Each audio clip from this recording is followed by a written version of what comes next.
Hello, so let's see this question. This question says an ideal gas with adiabatic exponent gamma undergoes a process in which its internal energy related to the volume as U is equal internal energy is equal A dot V raised to power alpha, where A and alpha are the constants. What is the molar heat capacity of the gas in this process? Key concept for this question is heat transfer for the process.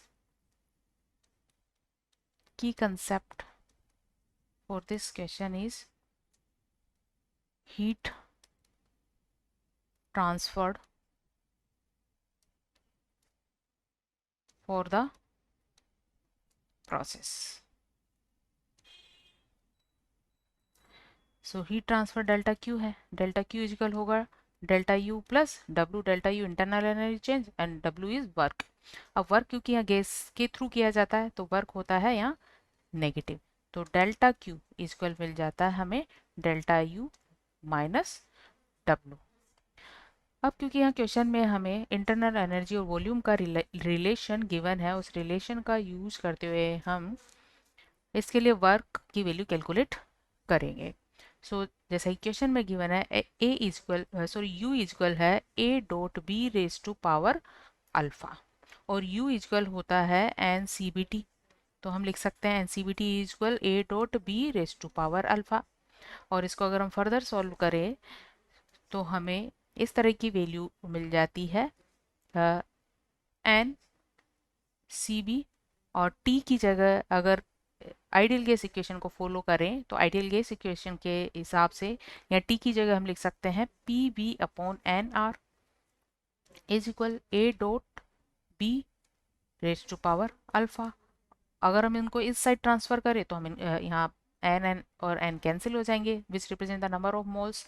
सो इसको हम लिख सकते हैं C B P V 1 minus alpha हो जाएगा upon A dot R equal क्या हो जाएगा 1। इसको हम फर्दर इस तरह से लिख सकते हैं P V 1 minus alpha is equal होगा A dot R upon C B, और ये सभी क्या है कांस्टेंट, तो P B raise to power 1 minus alpha भी क्या हो जाएगा कांस्टेंट हो जाएगा, तो ये वैल्यू क्या हो गई है एक कांस्टेंट हो गई है।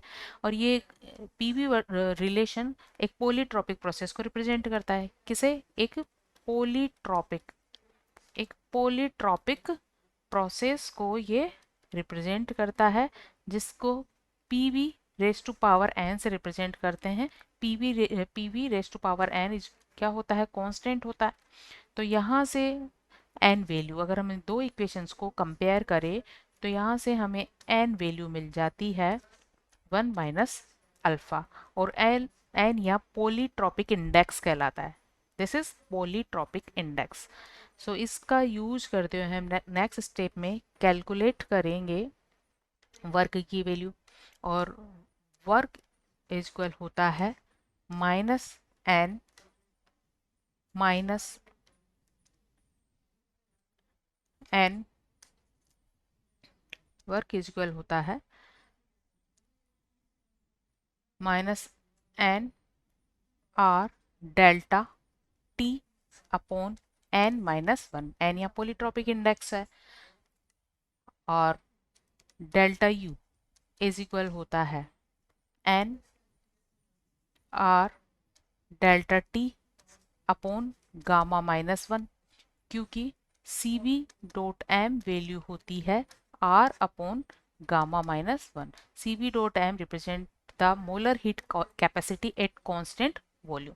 सो हमने ये वैल्यू यहाँ पुट की है, तो डेल्टा यू और डब्ल्यू वैल्यू हमें इस तरह से मिल गई है।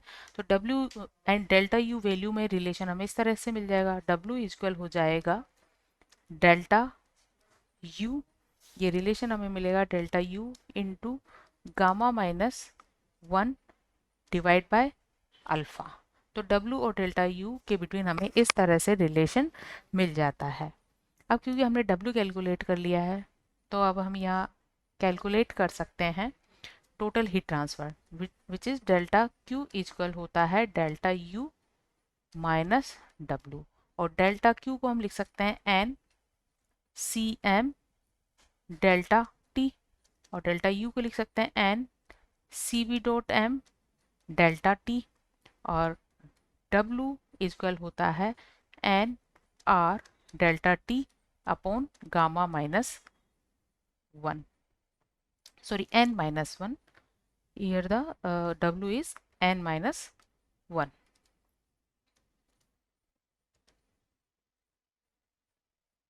n minus, and n is the polytropic index. So ये वैल्यूज हम पुट करेंगे. यहाँ से क्या होगा, n and delta T, n and delta T क्या हो गए, सभी में कैंसिल हो गए. तो हमें Cm वैल्यू मिल जाएगी इस तरह से.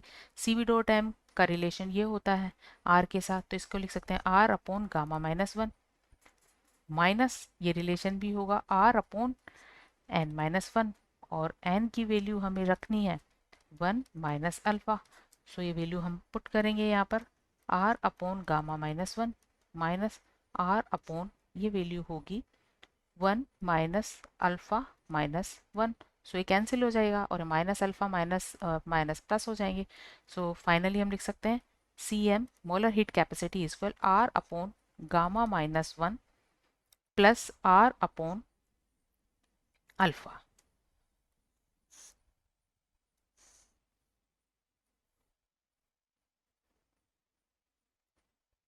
So final answer of this question is C, R upon gamma minus 1 plus R upon alpha. Hope you understood it well. Best of luck.